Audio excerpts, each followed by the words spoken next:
Good evening, fellow ghouls and specters alike. It's your ghost host with the most, Tiki here. And Blue Dragon 5, here to engage in some haunted holiday hijinks by trudging through the catacombs and dusting off the cobwebs to recount our spooky selection of Halloween classics. So light the jack-o'-lantern, suit up, and grab the candy dish as we revive and recount tonight's spooky finale, Frankenstein in 1931. It's alive! It's alive! It's alive! It's alive! One that I've literally been wanting to get to for years, man. I am very excited about this one. Frankenstein is a seminal horror movie for me. It really is. I feel like it was the first horror movie where I kind of felt the fear in it beyond just like the jump scares and the gore and everything of modern horror movies. This is all atmosphere and all ideas. And it's genuinely like it still holds up in that regard as far as just like I genuinely think Boris Karloff's performance is one of the most unsettling things that's ever been put to screen. I think this is just a towering achievement in filmmaking. I really do. I think it's one of the easily one of the best horror movies ever made, just as far as atmosphere goes. Dracula kind of laid the groundwork, and I still don't think that the human characters in this are all that compelling. And in fact, I'd probably, like, as far as the human characters go, I'd probably maybe give the edge to Dracula just because of Dwight Fry. But I mean, Boris Karloff's character, I mean, just it's so iconic. Every single fucking frame that he's in is just like could be immortalized on like on a painting or something. It's I don't know. There's just so many moments in this that are just etched into the tombs of cinema. That, you know, I do think that the human characters aren't the greatest. We'll get into that. But I really don't even think it matters all that much because I just think the story of the monster and the monster getting loose and the angry mob and everything and the little girl and the flower, it's just it all sings so much. And you know, I really don't care about a couple bland human characters. All right, Dragon, what's your stance on this? So Frankenstein, or I guess, you know, for all the technical, you know, kind of guys out there, Frankenstein's monster, but, you know, Frankenstein. Taking on the family name, you know. Frankenstein's always been my favorite Universal monster. You know, much as I adore the Invisible Man or the Gill Man, there's no topping Frankenstein. That's a salient fact. There is no topping Frankenstein. It's kind of a trifecta. It's kind of a triad of things here. Where I love the design. You know, design's always been really great and kind of streamlined, very blocky, which is really cool. I love the sci-fi angle with whole like we're reanimating kind of the stitched together body. And thirdly, you know, the sympathetic nature to the monster. I mean, to me, that's how you make a quality horror monster. You got the visual, you got the pathos, you got the iconography. It's kind of it flows so well. I mean, look, over the years, my preference has been, you know, kind of the spoofs of Frankenstein, like, you know, your Abbott and Costello's Meet Frankenstein, of course, Young Frankenstein. Like, those are always kind of my go-tos with Frankenstein. I mean, honestly, I think this movie holds up really well, like, because you can still watch it with all those spoofs in the pop culture zeitgeist and still be just as affected by it. Yes, because that's the thing, you know, rewatching it just kind of hit me, is that, but my God, this film truly holds up as like the universal horror classic. Like, you know, this is the horror classic. Undoubtedly, yeah. Holds up way in our experience. This Hijinks holds up way better than Dracula does. I think, you know. Yeah, like I said, I do think Dracula does have a slight edge in the memorable human characters department, almost like Dwight Fry is breaking his back holding up that weight. But I mean, I somewhat disagree. Plus, you get Dwight Fry in this one too, so I don't know how much water that's really going to hold to you. I think, honestly, between Dracula and Frankenstein, you have three characters that stand out, and you kind of roughly have it the same here, so it's kind of the same deal. That's true. That's true. So but so regardless, yeah. So this movie, it holds up better than Dracula does. James Whale's filmmaking was ahead of its time, and I think it really shows. It's so trippy seeing Frankenstein in. This might be like a bold statement, but I honestly think the filmmaking at play here is like proto Citizen Kane levels. I mean, yeah. I mean, technically, it's about right. Yeah, it is kind of the way that it used the miniatures and the wide shots and everything, and just got the atmosphere down. Yeah, it's just really trippy seeing Frankenstein in the early stages before before all the iconography sort of got kind of messed about here, where it's like, okay, we're don't even have an Igor in this movie. Yeah, that's the thing. It's like it's before like the iconography. It just sort of kind of spun off into all sorts of things. We've kind of we've kind of got lost in its own mythology to a degree, like certain key details. It's set the precedent for where what's been parodied and adapted today. So it's kind of trippy seeing the very beginnings of it, knowing kind of where it gets to, and just kind of that that kind of swapping scene, knowing that that's one of the most famous sequences of Young Frankenstein. Of course. Yeah. It's also, I mean, ultimately the movie on its own, it's a wonderful cautionary tale about the rigors of playing God with science. I mean, that's really at its core, it's kind of what the movie is, and I think it hits that really well. And I'm just really pleased that it holds up compared to our experience at the top of the Hijinks with Dracula, where it's like it was a little crestfallen of like, well, Lugosi's good, and Dwight Frye. Dracula is basically Lugosi, Dwight Frye, some cool sets. Not much else. Yeah, it's like the longest hour, and that's a pretty long hour and 10 minutes. In this case, this is an hour and 10 minutes that it goes by like that, and you're so entranced. Yeah. This definitely does not have the weak pacing of the second act that that Dracula does. Yeah, we don't waste any part of the buffalo here. In this case, any part of the Frankenstein or the monster. All right. So background Dragon, what do you got? Of course, rich background. I'm going to stick to kind of the key points here. So, of course, Mary... This is the type of movie where you can just make a biopic on its production pretty easily. Well, they kind of did with Gods and Monsters, so yeah. Right. So Mary Shelley writes a book, writes this story on a dark and stormy night as kind of a friendly writing contest amongst her writer buddies. And it leads to a book, which then leads to many theatrical adaptations over the years, and to eventually Carl Laemmle made this little picture no one's ever heard of called Dracula. Went like gangbusters. He's very thrilled with that, and he's like, "Hey, let's do another one. Well, what else we got? Frankenstein? Let's do it! Yeah!" So it took the right players to get the end product. Now, originally, we did not have those key players. The key players, particularly being James Whale and Boris Karloff. We didn't start off with those guys. We began with originally Bela Lugosi was offered. And this is like a hilarious bit in the Ed Wood movie. They do reference this, and I love they reference this. In fact, Lugosi was offered Dracula first because of the work he was offered Frankenstein after his work on Dracula. Uh-huh.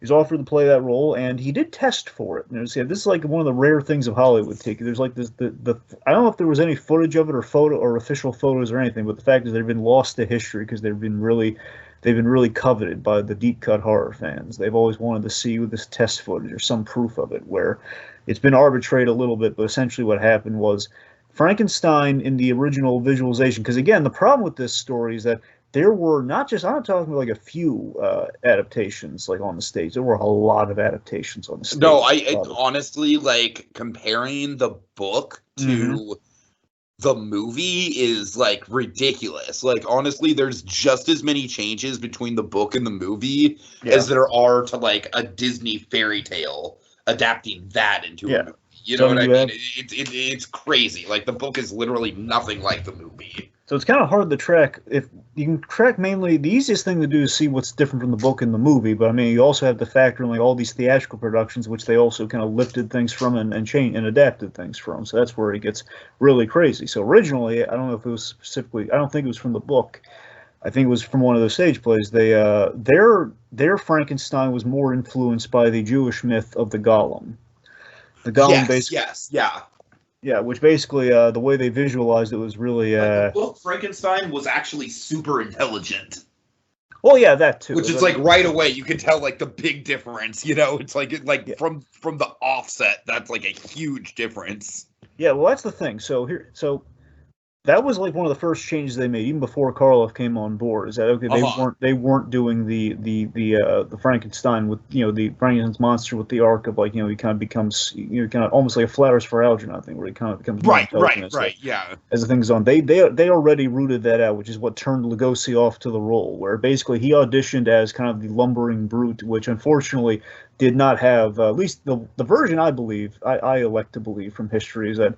I saw some concept art of which I kind of find most credible is that you saw the Gollum version, which had like this giant stupid fright wig, and he just looked really blocky and bloated. So basically, the idea is that I don't know if it got back to Carl Lembley or who, but it was like to one of the guys in charge, and it's like they kind of laughed at it, like this looks silly, and Lugosi's barely going to be able to say anything, if anything at all, in the movie, which did not thrill him. So he left, and the test of like this Gollum-y version of the. About the folks map with the Golem being like a giant kind of stone guardian that clay stone guardian that basically Jewish people kind of constructed to protect them. That's kind of the whole myth of that story. It's a really cool story. That's what we're going for here. Anyway, so that test was a bust. So again, they have no monsters. They seek out James Whale to direct. Now James Whale, the idea, especially after Dracula, I'd imagine, is that. Overseas directors at this time in the early 30s were really high in demand as they were making the leap from the silent era to the talkies because they kind of adapted to it a lot better than the Americans at the time because it was in its infancy. Oh. So James Whale, I believe, an English director, they got him, and he was he's very much into that, and he took on the film because he loved the opportunity to. The story challenge of let me take this macabre story, like we're grave digging from the outset. Let me try and make that work. So grave robbing from the outset, and essentially what happened is Whale crossed paths with Boris Karloff very randomly. I love this story where basically he just saw Karloff like walking down the street one day, and he loved his look, and he kind of stopped and like, hey, have coffee with me. Yeah, that's like Hollywood fate right there, man. Yep, had coffee. I mean, Karloff was not super well known at this point in time. He was in the beginnings. Like, he was kind of like, he had been in things, don't get me wrong, but he hadn't really, he was just kind of like a player amongst, the crowd. He wasn't really, not Karloff the Uncanny. Exactly. Yeah. So basically, he talks to Karloff, he gives him an audition, and, I love the fact that Karloff pretty much just self-named himself because it sounded cool. Yeah. So Karloff, he loved the role. He's always loved the role historically. He put a lot into it. So between him and the makeup artist, Jack Pierce, I believe, it took like 3.5 hours in makeup. He added some really good ideas to the process. They kind of added, went from the Gollum look, presumably, to the flat top look, which plays a lot better. Karloff pitched the half-lidded eyes thing. He go heavy on the eyelid makeup. That was Karloff's head. And some of this, obviously, it's a 3.5 hour makeup process, and he's really weighted down with all the platforms and everything, and the padding. So it's not an easy job. It's not an easy gig. So let's see. There were some rewrites on the day, and some really some changes that led to some really iconic moments in the film, which are really interesting, which we'll get to when we kind of break it down. And just something to mention with the release. So after the film's initial release, the Catholic League of Decency, who hassled the 60s Batman show, by the way, over Robin Shorts, that's how I know those guys, they were really after this one particular part of the movie. They went after the beloved scene of the film, the "It's Alive" scene. They went after the whole mentioning God and everything. This is God! This is what God must feel like to create that whole thing. So they did not. So basically, in TV airings of the movie, they would dub that scene over so he doesn't say those lines, which I think is ridiculous. And anyways, the movie, it's a huge success, gets many sequels, and there is a trilogy of Karloff. So the first 3 movies, it's all Karloff, baby. Mm-hmm. And also with those, you have Frankenstein. Of all the films that come after this with the character itself, the first versus film, the first fight movie, to my knowledge, is Frankenstein versus the Wolfman. So you have that. Yeah, for sure, and that's one of the big things that the MonsterVerse did, of course, was have those drag out fights. And then you have, beyond that, you have the first crossover, which is, well, I don't know if it's the first crossover ever, but at least the first, MonsterVerse crossover. You have House of Frankenstein, where they're all in the movie. Sure. Of course, then paves the way to an Abbott and Costello meets Frankenstein. Yeah, it's kind of trippy how much like the MCU, there'd be like different levels and tones to the crossovers. Oh, yeah. It's like you'd have your out and out comedies, you'd have your more like Avengers style monster matches, Yeah. I don't know. One of these days we should do like a full MonstersVerse retrospective, like go through every movie. I won't commit to anything, but who knows? I don't want to commit to anything on that front either, but I'm just saying I think it'd be a very interesting thought experiment. It would. All right, so all that said, let's talk Frankenstein, or let's dig up some graves. Yeah. So before that, though, tell me, when you watch this, you got the opening too, where you have the Marge Simpson opening, as I like to call it. The what? The Marge Simpson opening, because she opened the first few Treehouse of Horrors exactly like this. Oh yeah, right, yeah. So the opening, just the fact that this movie really pushed the envelope for the 30s. We have the opening is a warning of like, guys, this is almost like Lemony Snicket. Like, yeah, folks, it's very Snicket-esque. It's pretty much like the 1930s equivalent to Snicket. Pretty much for anyone with weak constitutions, you might want to leave. So I love, bridging to your original point, I love that we start the film with grave robbing, like right off the bat, like we're right in the thick of it, which I completely forgot. Like, yeah, because again, I'm used to young Frankenstein after all these years. Oh yeah, well, we build to it. Like, no, we're right in. He's just digging up the bodies. Yeah, and I love like the subtle touches really sing when you rewatch the movie. Like again, these are the touches that separate it from something like Dracula, where again you're waiting to get the performance and you have some good sets, but there's a lot of waiting. Or again, we're just getting it right now. We're also getting like, hey, listen to that sound design, like that dirt hitting the coffin. It's almost deafening. And then of course when we dig it up, we're throwing dirt in the face of death with like the statues of the Grim Reaper and stuff. It's like, yeah. Sure. Yeah. But yeah, I mean, it just, just starting out that way, it's just, it really is just kind of like just putting the pedal to the metal, just it's like the equivalent to a modern day, like a Mad Max Fury Road or something, like you're just like, okay, like, let's go. Like, we're not wasting any time, it's like we are in the thick of a really creepy setup. Yeah. So yeah, the story structure is bridging off of that. The story structure is very straightforward. There's very little exposition. There is exposition, but it's sparse given like our pacing, and there's no padding at all. I think that's the difference. There's no padding at all, and our transitions are pretty solid. Like we go from we're digging up the bodies to what's the piece we need? What's the last thing we need? Well, we need a brain, which transitions us to the medical college, and I love. With the medical college, we're going after a brain, and a college is a place for higher learning. So, and also connects our Mad Doctor parallels, where this is what started him down that path, him in medical school, and we're going back there to steal the brain. Yeah, kind of inspired an idea in me for a reinterpretation of Frankenstein. I mean, it's probably been done in one of these iterations. Like, I don't know, maybe I Frankenstein, who knows? But probably not. Like what if you had Dr. Frankenstein in the middle of he's still lecturing at the college, but on the side he's doing all this stuff. That's what I'd like to see. Like to see on the low down he's stealing the parts, and that's how he's getting them from the medical college. Almost kind of like the dark and twisted version of Indiana Jones being the school teacher / archaeologist. Yeah, exactly. Yeah. That's what I'd love to see. I love just take that Gene Wilder scene, but say he's already in the middle of it instead of right. Yeah, that's yeah. Anyway, so yes, then we have the infamous brain switch, which is not in the book at all, by the way. No, and like I said, this is honestly like the one time where the parody I feel overshadows the actual scene to the point where I'm like, okay, I can't take this seriously because the parody is just so good. Not a bad thing though. Yeah, because that's a great scene. Yeah. Anyway, so we switch the brains. Of course, in the back of your mind, you're thinking Abby normal, but so. Here's the thing that kind of struck me about that. I wonder if you had this. The mysterious loud noise that we never see what it was. That's what caused him to drop the brain. Yeah. Well, I mean, that's the thing, Dragon. That's the thing with like a lot of these gothic horror movies of the day is like a lot of the scares and atmosphere really does kind of come down to like just like unexplained like random phenomena and coincidences, you know? Yeah, I like the bait and switch because you think it's going to be the skeleton he's messing with. Like, oh, look at this cute little bouncing skeleton. Right. And you think that was, I thought that was going to do him in, but like, oh my god, no, it was the sound off to the side. Yeah, that's crazy. So let's speak to because we're talking about Fritz for a moment. Let's talk about the misnomers here. So our name, we don't have the iconic names that we know like the back of our hands with the Frankenstein mythology here. Well, in this case, it's Henry Frankenstein, not Victor.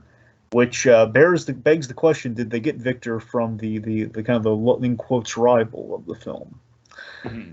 And Fritz is not Igor, but later on, Lugosi will play Igor in the Frankenstein movies once they rename this guy. But yeah, it's kind of trippy, right? Yeah.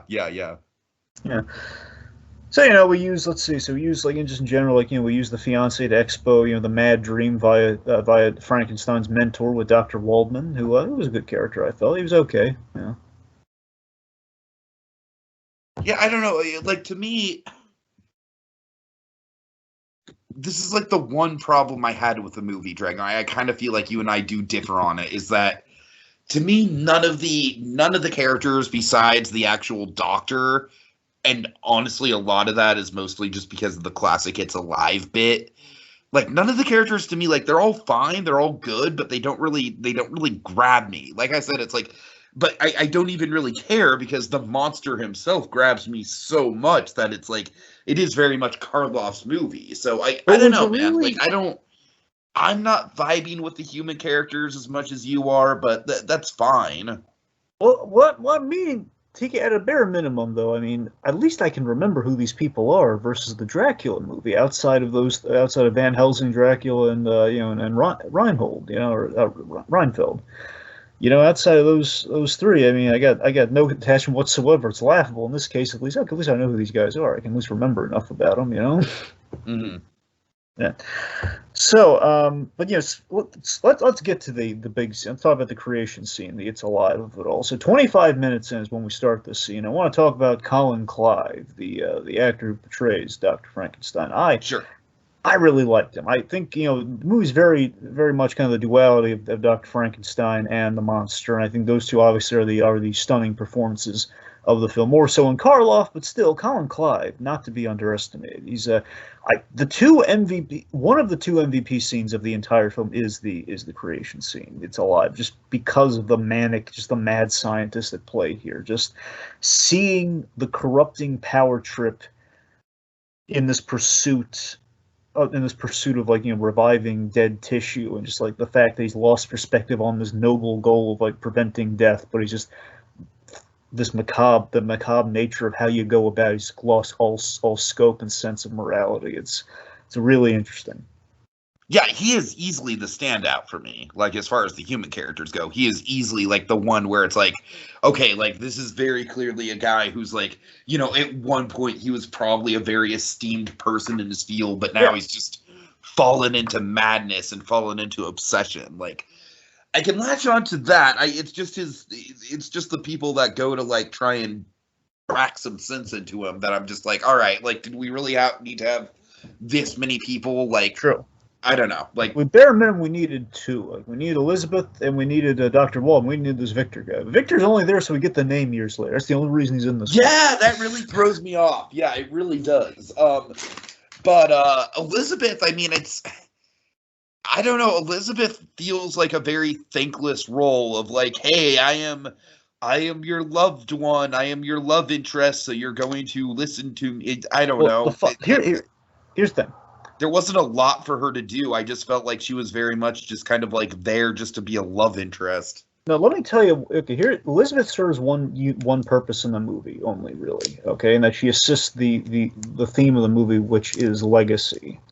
The whole the creation of the monster and the fact basically she facilitates the Baron, the father. That's we need the marriage, which basically facilitates legacy and thinking of children and grandchildren, which of course in this case is the monster.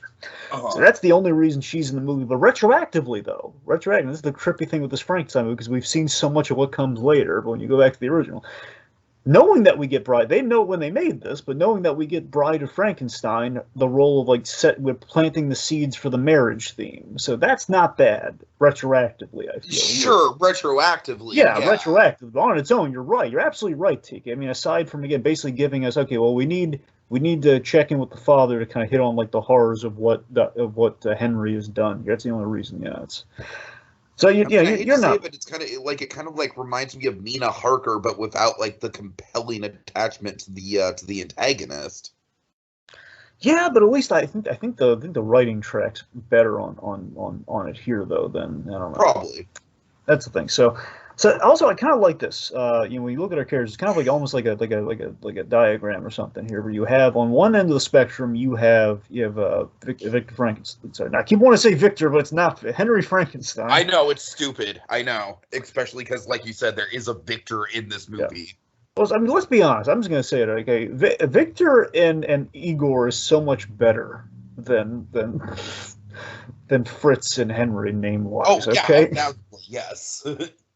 Okay, I'll even take Frederick Frankenstein just for the young Frankenstein of it all, just for fun. But yeah, anyway. So my point. I like that Fritz is kind of in the middle of the man-to-monster arc for Dr. Frankenstein here, where again he started off with noble intentions. Where think about it, morally he's not killing anyone. He's using bodies that are dead, and traditionally the ill-gotten bodies, like presumably like the criminal bodies, just the hangman's noose. Like these guys, like okay, well. They're not using their bodies, and they were kind of menaces to society. I'm gonna repurpose them for something noble. So he's not like killing people for like the perfect bodies, the perfect specimens, or anything. And he is trying to save people from death. So he starts off with a noble intent. Then you have Fritz, who's like doing the dirty work and who looks monstrous. To eventually the complete opposite end of the spectrum, which is the monster itself, who is not, oddly enough, not monstrous in his tact, but looks monstrous. Mm-hmm. It's kind of interesting. Okay, so talk about like how much of a slow build this is, like the fact that like the monster doesn't even escape until like after the halfway point. Yeah, and I like that. It's kind of like kind of go like on. It too. It very much like it very much feels like you're watching things kind of play out in real time, which I know it's not, but kind of, especially in the first act, it does kind of have that vibe. I mean, I've been really, ever since Shape of Water, I've been really a fan of kind of going back to the 2-act break kind of formula to a degree, where it's sort of like, you have the monster in the facility, then the monster on the loose in the back half. I'm glad you bring that up, because this is a really good example of a 2-act movie. Yeah. Yeah, to a degree. It's the creation, then the escape, Right. So speaking again of the creation, just a brilliant scene. Just it's a success, but at what cost? He's both happy, crazy, manic, and I think one of the great lines of the movie that no one talks about because it's alive is just so perfect. That body never lived. I created it. It's like, oh god, I relish in the crazy. The same reason I love The Invisible Man. I relish in the crazy of these characters. It's just so again, the original mad scientist. It's great. And I just love honestly, when you think about it, the tragedy behind all this with Dr. Frankenstein is that he's so close to his breakthrough because he did succeed, but because of that brain switch, you'll never know if it truly would have succeeded. It's like he's so close, but now we'll never know because of that criminal brain. I love it. Honestly, I completely forgot how chilling this was, Tiki. After the famous "It's alive," he has his little powwow, I believe, with Dr. Waldman, I think, and he has this great moment where he says, he confirms, hey, that was the abnormal brain. That was the criminal brain you put in there. The other one got smashed. And Dr. Frankenstein's response is, well, after he's kind of gloating over how well it turned out, well, it's only a piece of dead tissue. I just love it. Like, the doubt speaks volumes in that sentiment where he was so cocky and he says, well, it's like the brain was so key. Well, it's only a piece of dead tissue. Yeah, it's like he's just talking up how perfect the brain is, and then he has to just kind of like walk it back. Yes, and I love that so much. And I mean, just in general, Dragon, I mean, I know I'm kind of repeating myself here, but just, that slow build of, like, we know that the monster is, like, it's bad news, but at the same time, we definitely feel a certain degree of sympathy for it right off the bat. Yeah. And it just kind of, like, I don't know, I just feel like there's such a good, like, growing tension that no one ever talks about, because it's like, I feel like the pop culture osmosis for this movie, it's like you instantly go from the "It's Alive" scene to basically like the little girl scene, right? Yes. And I feel like all that stuff in the lab, all that build-up and all the questions of the moral ambiguity of it all, I really do think that thematically all that stuff kind of makes the movie. Really, it does, yes. So you're right, though, because there is that. You forget because of that osmosis, which is really interesting when you go back to the movie, because it's fighting up against like what people have absorbed versus. So it gives you a really fresh experience even if you've seen the movie. Because even if we obviously like I said, I mean, I'm sorry, I know I'm repeating myself, but like the fact that it takes him so long to actually break free, when him breaking free is like the crux of what people remember about the movie. It's very interesting the way that goes down. Yeah, you were rooting for him to escape. I mean, I'll tell you why. Here's what I completely forgot about. I forgot about how Fritz abused him so, like, just this really, like, wasn't like provoked or anything. He just abused him so cruelly. Fritz is such a prick in this, isn't he? Uh-huh.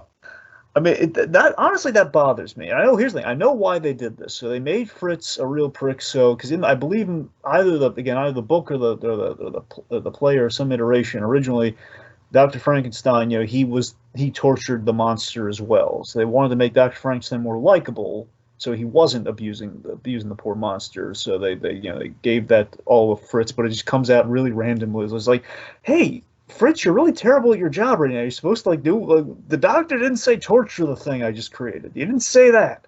He didn't say, oh, make him scared of the fire. Like, no, like if you're gonna use the fire, use like a lion tamer. Otherwise, don't torture him with the fire. Don't try and light him on fire. You felt horrible for the monster. Sure.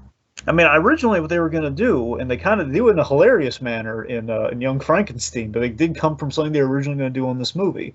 Originally, Fritz was just smoking randomly, and the lighting of the match, and that's how they realized, okay, we have a way to control this thing. I wish we kept that in there, because at least it would have given like an arc to like how the power perhaps corrupted, Fritz and such. I would have liked that, but so again, just Fritz being really like a really poor employee really kind of bugs me in the movies. That's one of my knocks against it. So all that aside, let's go the full Karloff, man. Let's talk about the monsters. The monster, Karloff. Yeah. Okay. So the thing on this watch that really, really struck me with the monster is how pathetic it sounds every time that it makes a noise. Yeah, I mean, Karloff. Karloff sounds like a fucking scared animal, and it's both terrifying and like tragic. Yeah, because again, it's just the eerie thing about Frankenstein, the way we do it in kind of. Plus, I love his entrance. He enters from the shadows, like we build up what the monster looks like, and that was really good. I love that. Frankenstein is something that's. I know it's going to sound really reductive. It's really simple, but it's just I just love when you just hear it when you just say it. It's kind of there's something haunting about it. Is that Frankenstein should not be. Okay, he is dead. He was dead, and he's not even dead. He's an amalgam of dead pieces. So he literally is like, he is a monster. He is a creation, full on. He's something that just should not be, and just seeing that come into, again, this is the precursor for, the sci-fi, the AI, the robot, the artificial intelligence things. Is something that was created by man, only it's an organic version. It's very, in some sense, it's kind of H.R. Giger-esque, it's sort of like the blending of monster and machine, it's something like, something kind of unholy to that degree, especially by how he came together in the first place, being dug up from graves in kind of a religious place, one could say. So beyond that, again, with the build-up and everything, just him walking into the shadows and looking great, Karloff is utterly mesmerizing in his performance of this powerful, innocent creature, and it has this great. I noticed this arc on the rewatch, Tiki, I never had before, is that the more we mistreat Frankenstein, the more like we chain him up in the basement after the initial scene, after that the light.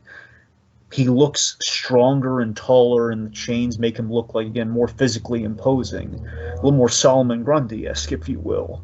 And then when he's after the scene with the little girl, I mean, that's again by the climax, he's very monstrous in terms of his looks. Obviously, he's not truly monstrous, but just in his appearance. So I just love that. Like, here's what I think they're doing, Dragon. I feel like they're basically.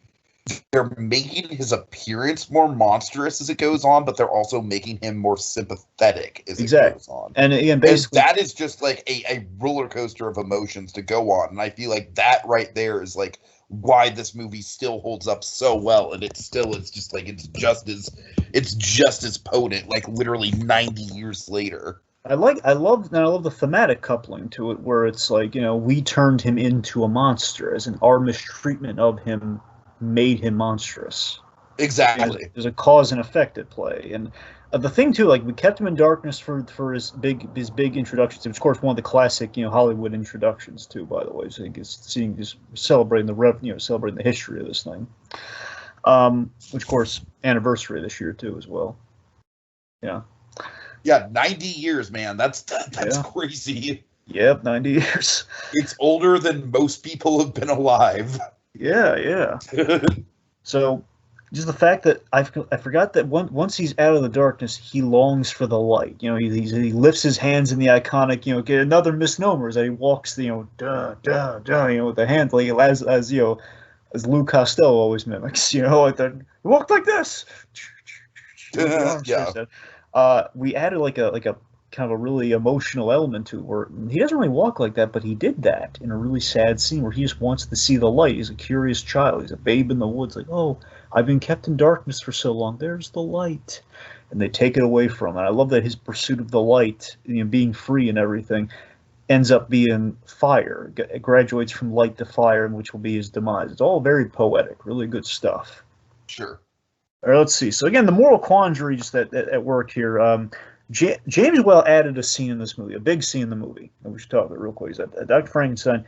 When he's talking to, before we see the monster, he was talking to Dr. Waldman, basically about the moral thing of like, the whole pursuit of knowledge at the cost of, the breaking natural law and natural limitations. He basically goes on to say, is it wrong to ask why about the wonders of the world? And like ask, is it wrong to ask like why this is and why that is? And if you start to ask and question those things, they call you crazy. That was a scene that was not in any shooting script or anything, and just James on the day, he's like, I'm going to add that scene in there. I think it spoke really, really to, it's a thing, just the moral quandary of, we did produce a lot of trouble here, but it did come from a good place, which again reflects in Frankenstein the monster, who does, at his core, come from a good place. But things just kind of like, again, the macabre nature of his being and his visage and just, his strength and the fact that he shouldn't be here. Again, it's the old Jurassic Park thing, it's the whole, like, we didn't ask if we should do this. This is honestly like the moral implications in this movie are very much like a predecessor to Jurassic Park. Exactly. In a lot of ways. Again, it's Tiki. This is at least, if not the first, then it is absolutely the most prominent, most definitive version of, again, playing God with science, which is what Jurassic Park's all about. Totally. This is where you get that. You get that story. So speaking of that story, here's a story that is in a big aspect of the movie that I think is in the movie, but going back to it, I wish was a little stronger, knowing retroactively where we've gone all over the place with Frankenstein now. It's something we do all the time now. I wish we could have done in the original. The father-son angle to the story. Again, the father-son legacy of it all, where you have the story. Yeah, I mean, it's like I really don't mind that it's not focused on that much, because, like you said, it's like we've got a lot of movies to go through to get to that point. Yeah, and I do think that the themes that this film hits on, they do hit on like in a rock solid, very, very potent way. But yeah, I hear you. Like, there's not that much of an emotional attachment between the two. Yeah, I mean, the thing that frustrates me is that we're circling it here. It's like we're so darn close to it, and it's like pretty much like right there. Like we parallel it with the Baron and his father, the Henry and the Baron, who is his father, and the whole, like, he's talking about like, oh, I want grandchildren, all that sort of stuff. Let's keep the affluence of the Frankenstein, the House of Frankenstein, continued. Again with the whole there's like an arranged marriage and everything. So it's there, and we just need to parallel it, but we're not paralleling it. It's right there. So if he just says a kind word, if we just honestly, that kind of makes the father character a little bit useless too, because it's like it feels like they're setting up a theme, but they're not paying it off. That's the thing. He's all payoff, or like vice versa. He's just there to kind of tee it up, but it's never capitalized on. And it's like, I know it's spoon feeding, but I just want like Dr. Frankenstein to say, like, realize. And I think the acting sells that he kind of realizes it, but we never say it. It bothers me that we never have him say a word to the monster, really. And that I don't know. It's a big missed opportunity for me. I mean, he takes responsibility for the monster, and he doesn't abuse him, but that's as far as we go. He doesn't really... Like I said, Dragon, like, this is why the human characters don't really stick out to me that much in the film. Yeah. But again, it's like they didn't really know like how like they didn't know they had money on the table, which later on, of course, we do all sorts of stuff with that. You know, we dance the Ritz with that kind of stuff later on.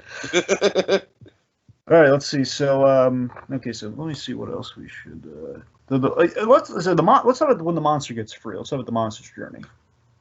Okay. So again, think about this. So when Frankenstein breaks free, the monster breaks free.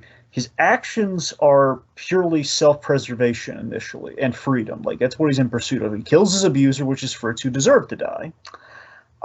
Dr. Waldman was trying to dissect him. So that's self-defense. Mind you, he was not in his weight class, but still, he was going at him with trying to cut him open. That's it's pretty. I think that's fair. And beyond that, it's just kind of this, again, it was a mistake to put Fritz in charge of all that. Anyway, so I think the best moments in the Frankenstein films, period, are when Frankenstein, we explore the monster's humanity. And of course the MVP. The two scenes of the movie. It's the alive scene and it's the little girl scene. Maria, the little girl by the lake. We got to talk about the lake scene. Yeah, naturally, it's the most iconic scene of the movie for sure. I mean, yeah, what is it like? Honestly, I just love the gothic imagery of it so much. I think that flower is one of the most potent symbolisms, like elements of symbolism in all of cinema, like bar none. Yeah, you know something cool? Two things. So yeah, Richard Donner, he did these comics to kind of follow up sort of the not directly, but kind of like just he and Jeff Johns collaborated, and Richard Donner's writing some Superman comics, which kind of felt like, oh, we're kind of getting another Christopher Reeve movie in a sense. And he did Bizarro Superman, and when he did Bizarro Superman in the comic, they basically used the model of Frankenstein. So he had a scene where instead of by a lake, basically the girl gave him flowers, and Bizarro threw her off the roof. Oh shit! Yeah, I believe Superman caught her, so it wasn't as tragic, but that's pretty much where they're going. So I mean, Karloff in this scene is just heartbreaking, just genuinely heartbreaking. Like the way that he wants so much to connect to humanity, and just the smallest act of kindness from this little girl just touches him on such an emotional level, and he just has no idea how to handle it. Like you see the monster smile, and it warms your heart, and the fact that she's not scared. You know why that's so good, Tiki?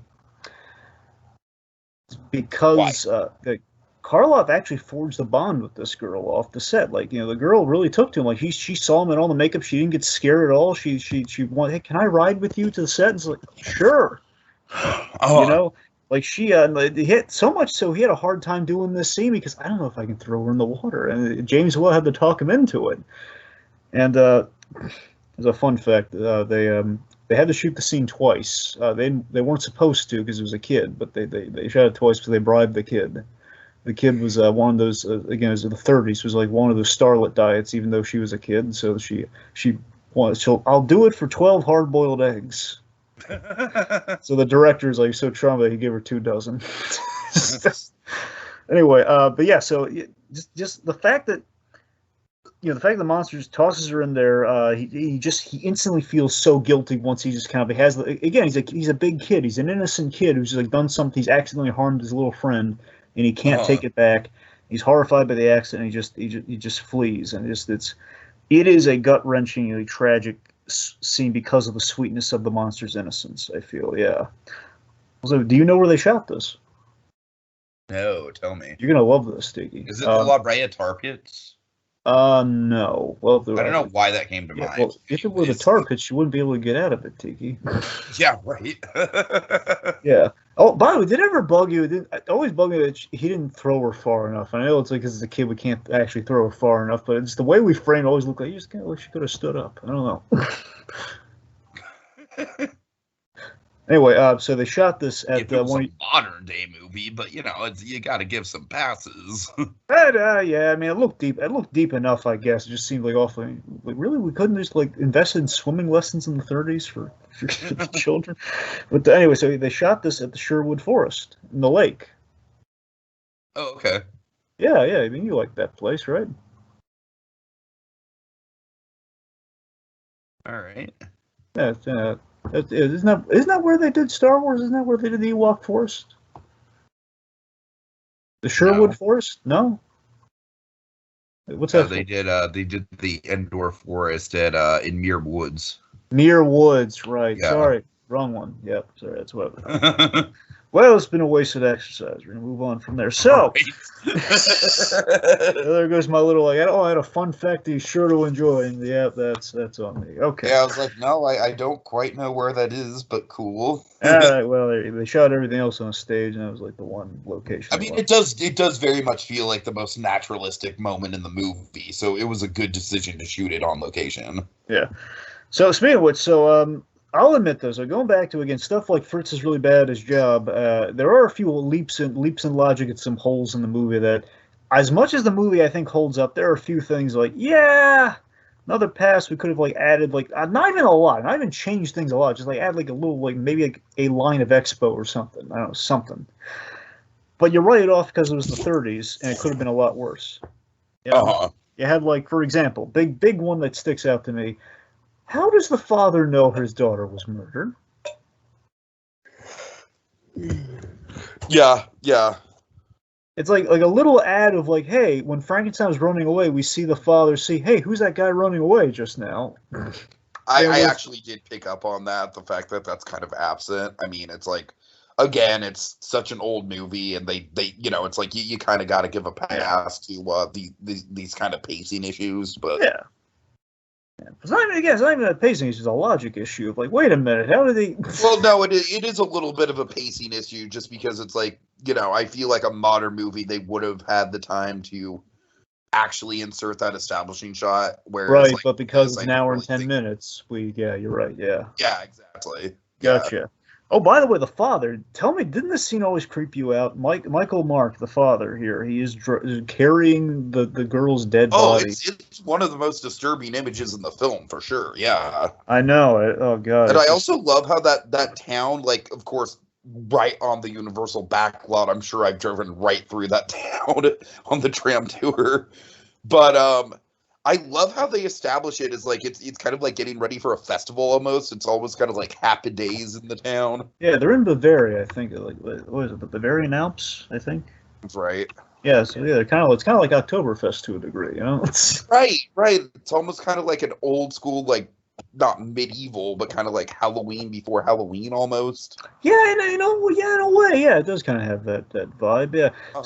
So that's the thing. I just love that with that haunting kind of scene of him just carrying the body. It's like the sobering reminder of what Dr. Frankenstein did, both in the creation of the monster and what the monsters wrought. And just seeing the incident, it's indicative. Hey, he's a man essentially carrying a dead body, which is kind of what the father's doing here, much like how he created Frankenstein. To this is what the monster has done through no fault of his own, unfortunately. Right. Also, this scene, because it's so effective, they put this guy in all the sequels in different roles, or at least a bunch of the sequels in different roles, because they loved what he did here. All right, so we have a very contrived scene, this is a scene this is not Elizabeth's best scene. So Elizabeth is attacked by the monster on the day of the wedding, and again, I could pretty much do without the human characters in this movie. And look, the problem for me is of course, the logic question is, hey, how did he find him in this exactly? How did he find the church? Right. Here's the problem I have. I'll give that a pass. Here's what bothers me in the edit is he locks her. It just seems like he locks her in the room randomly, and then he finds out, oh, the monster's loose. So why do you lock her in there? Why can't you lock her in there after he finds out? Yeah, exactly. Monster's on the loose. I know I'll give the rest a pass because we need a little kind of Fay Ray moment. You're oh, it's the monster. I'm fainting. Oh. But again, precursors to the Bride of Frankenstein future, which is kind of nice. But again, retroactive does not really help us here. So the climax, very different from the book and a lot of the stage stuff. Because originally there's sometimes there's a suicide where the monster feels guilty over doing some bad stuff and jumps. And other versions, the monster does not die at all. Is that right? Sounds right, yeah. In the book, did he die? Didn't he not die in the book? Am I thinking of that wrong? Or I think you're... I don't honestly know. I can't really say for sure. Well, that's the thing. Most versions, there's he basically jumps from a cliff, which is basically where we kind of set the action here initially. So the Bavarian Alps kind of cliffs here, I really like it's kind of how labyrinthian it is, don't you? It's like you can kind of hide behind these rocks. It feels, even though it's like a natural labyrinth, kind of built into the location. Sure. Yeah. So that brings us to the windmill. Yeah. Okay. So I just need to point this out and plant a flag here before we go any further with this. Yeah. To me, the most disturbing element of this whole movie was the way Karloff screamed as he was getting burned alive. Oh yeah, I mean, Tiki, that's the thing that gets me to is how gruesome his death is. And yeah. I mean, that honestly him. shook me, Dragon. It legitimately shook me. That's the awesome, sobering thing about the climax of the movie is, again, everyone in the audience, you have such sympathy for Frankenstein up to this point, and when he's in the windmill, when it's on fire, you the audience are like, again, it's kind of like the King Kong effect, even though this came before King Kong. It's sort of like. I mean, I honestly think this is even more emotionally devastating than King Kong. I really do. I mean, it's more harrowing. I mean, King Kong, because it's like it gets brought, like King Kong. There's a certain level of disattachment because it's a puppet, right? Yeah. But like Karloff is like flesh and blood, man. Yeah, it's just that it's harrowing. It's just a harrowing and sad death because he's just trapped, and you feel bad for him because and it's the fact that we hit all the marks in the monster story so perfectly, in that it was an accident what happened to the girl. We absolutely saw that. We know that for a fact. We saw every death up to that point is excusable, and that the girl was an accident. It's either self-defense or killing someone who legitimately deserved it, or an accident. Yeah, exactly. So he's not killed anyone out of malice, which I think is one of the most fascinating things in the movie. Is that we teed up. It was like kind of like it was a fake out. Like, hey, we put a criminal's. The monster is just straight up not a villain. Yeah, I'm sorry. Straight up.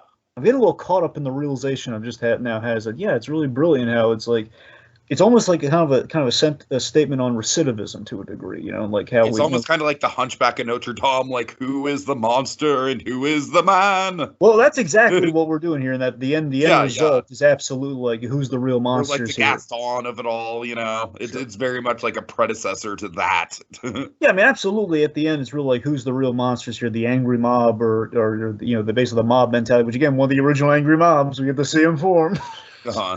And the fact that they killed this sweet creature, but it's the thing that's kind of getting me in the moment here is the fact that it's sort of like how we look for reform in criminals here, and we teed up. He's got a criminal brain. What we labeled to be a criminal brain, when in reality, it's a human brain. The criminal is more of the choices made, and we saw his choices were not really out of like the place of evil, which is just truly fascinating when you think about it. And also, this climax really hurt Karloff's back when he has to drag Frankenstein's body, like he throws him all over the place. Which again, this is where I wanted, like I was hoping like he was going to run to the monster to hopefully save him because of the father's son thing. Yeah. But that didn't happen. But again, hindsight. Regardless, Karloff, when he's dragging him around, throwing him around the place, he hurt his back when he had to carry his unconscious body up to the upper level. That's So Karloff put his all into this role. And I gotta admit though, the worst effect of the movie, when we toss him off the windmill, it's very much a dummy, and it shows. I mean, again, Dragon, I'm giving this movie so many passes. I know, these are earned passes, but I gotta. Yeah. I'll give the story stuff a pass, but this is the one that's like, really? But here's what makes it worse. The only thing that makes it worse is the fact that, okay, if you want to do the dummy, fine, but the fact that he's alive, you gotta use a real guy if he's gonna survive that fall. Okay, You can't just toss the dummy and tell me. You only do the dummy if it's a lifeless body. Okay, I don't. Right. So speaking of which, I don't know if you know about this or not. So the epilogue of this film, because originally it was supposed to end with just, okay, the monster's on fire. That's really the ending of the movie and the story, really, I guess, in this case. But the epilogue was a response to the preview screening.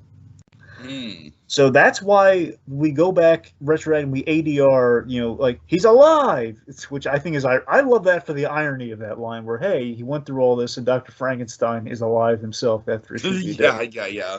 So they added that, and then they had the little epilogue with the Baron. But you'll know, here's how you know it's a reshoot. Colin Clive, the actor who plays Dr. Frankenstein, because it's a reshoot, they couldn't get him, so that's a different guy in the foreground. Ooh, okay, That's, okay. that's why he's not in the last scene of the movie. It's like, oh, he's being tended to in the bed Sure, by sure, the wife. yeah. And then we have the bear. Here's the thing, though. While we did have a lot of missed opportunities here, again, we kind of tee up what I was hoping. This would have been the payoff had we linked that father-son thing perfectly together. I do like this as an ending, though, of him toasting to the House of Frankenstein, being blissfully unaware of what he's thinking. Oh, I'll have legacies of affluent grandchildren to carry on the Frankenstein name because my son's alive. Where in reality, it's In a like now, weird way, Dragon, this almost feels like sequel bait for fucking young Frankenstein. in many, which of course, young Frankenstein again. His grandfather was, the original. It's all about like the family legacy. I know, and that's what I'm saying. I just love that it's the whole recontextualization of what Frankenstein means now. Like he doesn't know his name has been tainted. Like now it's a House of Horrors instead of a House of Frankenstein, and the Baron has no clue. He's got no idea. So that's I love that ending. Just it's a lot better than the Dracula ending. Oh, a lot better. Yeah. It's like, well, let's just walk away now. Yeah, exactly. Yep. We just, like, is she under the mind control? Is she not? Do we care? Let's just go. We killed him. That was the best part of the movie. We killed him very brutally. All right, so Dragon, I think we need to go through the 13 things that we have just talked about because I really feel like this has been one of our best seasons of Haunted Holiday Hijinks yet. Sure. Okay, so we started with Dracula, 1931 as well. We bookended it, kids. Yeah, and Dracula, it's, it is a shame, but, honestly, the thing that really did stand out for me with Dracula was how awesome Dwight Fry is in that movie. It's like, we all know how awesome how awesome Lugosi is in that movie, but I felt like Dwight Fry was, almost equally compelling. By the way, while I am coming down on Fritz in this movie, Dwight Fry was good as Fritz. I just didn't care what we did with him story-wise. And why did we make him such a prick? He's so bad at his job. I feel like him and Dracula was much more of a transformation. Yeah. Yeah, all right. That's definitely his A role, for sure. He was great in as Reinfeld, yeah. Okay, so next, straight out of nowhere, Scooby-Doo meets Curse the Cowardly Dog. Oh, God. Oh, fuck that. That was definitely the lemon of this year, and that thing just, it was a big disrespect to Courage. I hate the fact that it exists. Okay, I'm sorry, I'm just trying to get the order right here, because, let's see, so I believe then it's, should be WandaVision, All New Halloween Spooktacular. Which is very solid, kind of send up to the 90s era of Halloween specials. Of course, had some big plot revelations. Don't really care for the stuff going on outside of the Hex, but that's fine. Yeah, it's part of the course. All right, so then, sorry, what?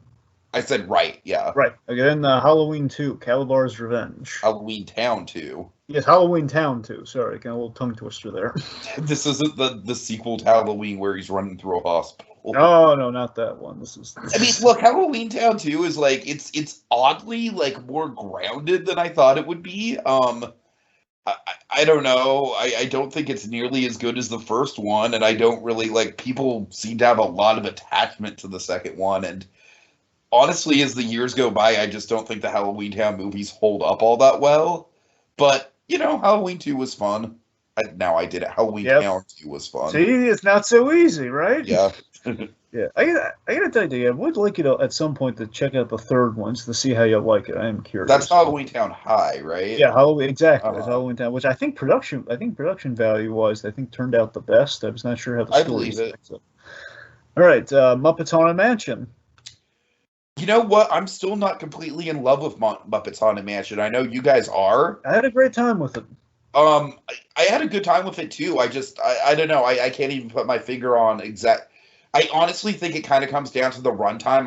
I just wish that they would have just extended it a little longer just to be feature length. I think that would have ironed out a lot of the plot problems with it. But as it stands now, it's perfectly good. It's easily the best thing that the Muppets have done since Muppets Most Wanted. It's just, unfortunately, that's just not really that big of a statement. All right. Hey Arnold, Sid the Vampire Slayer. Easily one of the biggest surprises of the lineup. Easily, I had such a ball with that episode. Genuinely one of the Hey Arnold episodes where I completely forgot just how funny it was. Oh yeah, of course I love like Sid going the full Van Helsing and the third act. Just it's really funny. Let's see. Where's my dang sandwich? Okay, let's see. Tell me this wouldn't be funny. Stinky crossing over with Hank Hill. Oh my God! Oh Jesus! Tell me that Yes. wouldn't be fun. Okay. You know, Stinky, you're the kind of son that I'd want for you. You're way better than Bobby.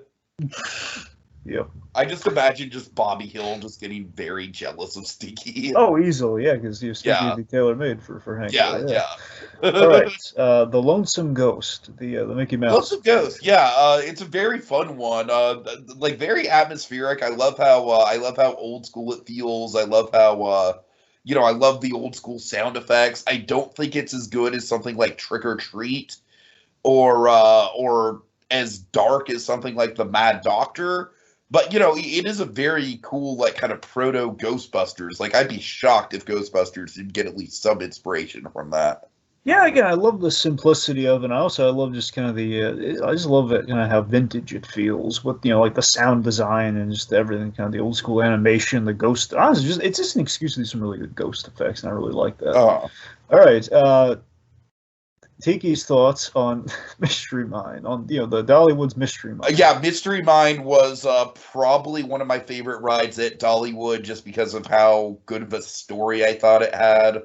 It really takes the concept of like, oh, it's bad luck to have a canary in a mine shaft, and it stretches that concept out to the absolute limit, and I love how much they do with that concept.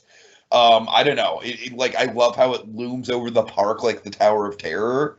I love pretty much everything about it. Like the middle coaster part is janky, like everyone says it is, but everything else around that ride is fantastic.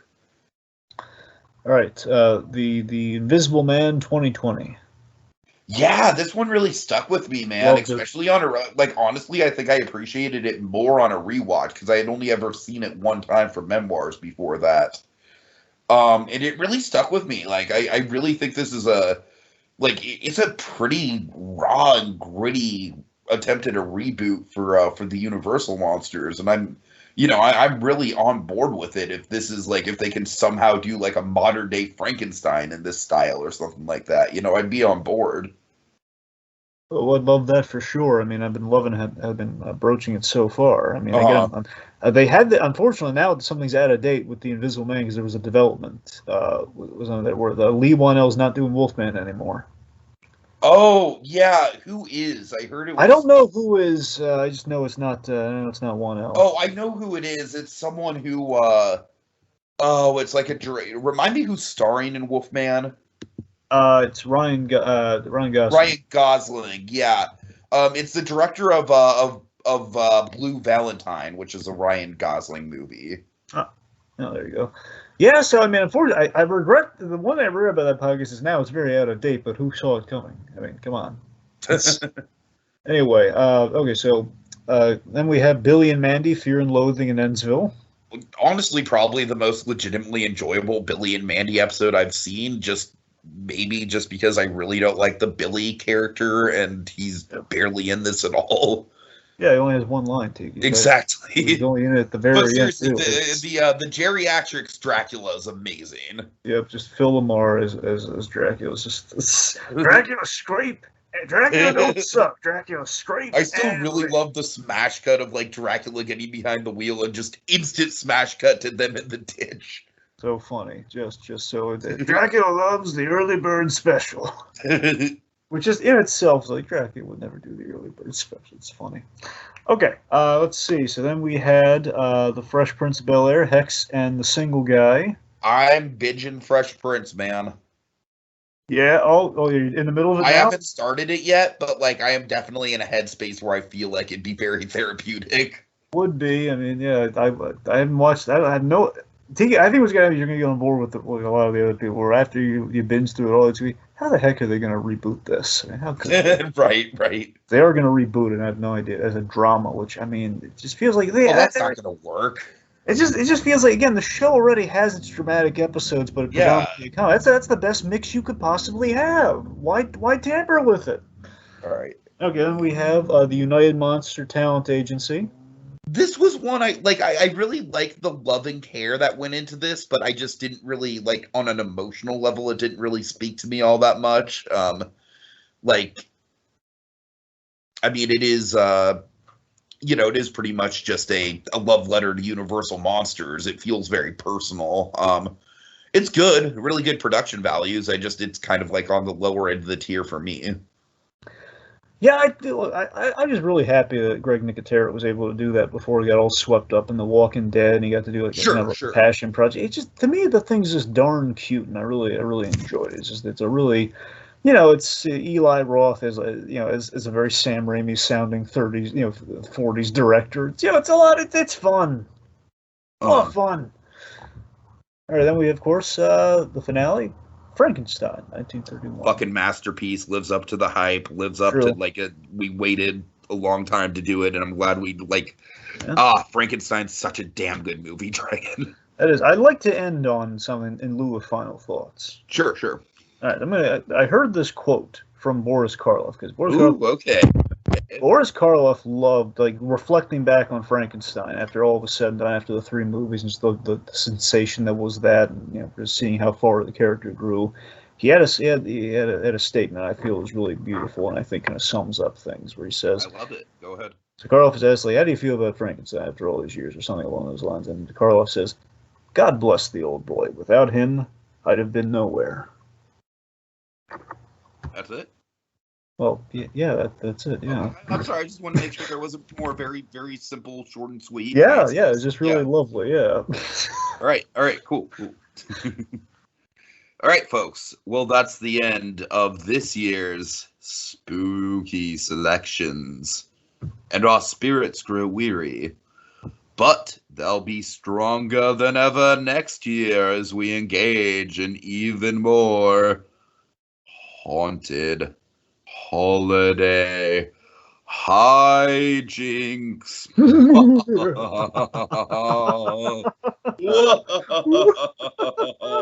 It's alive! It's alive!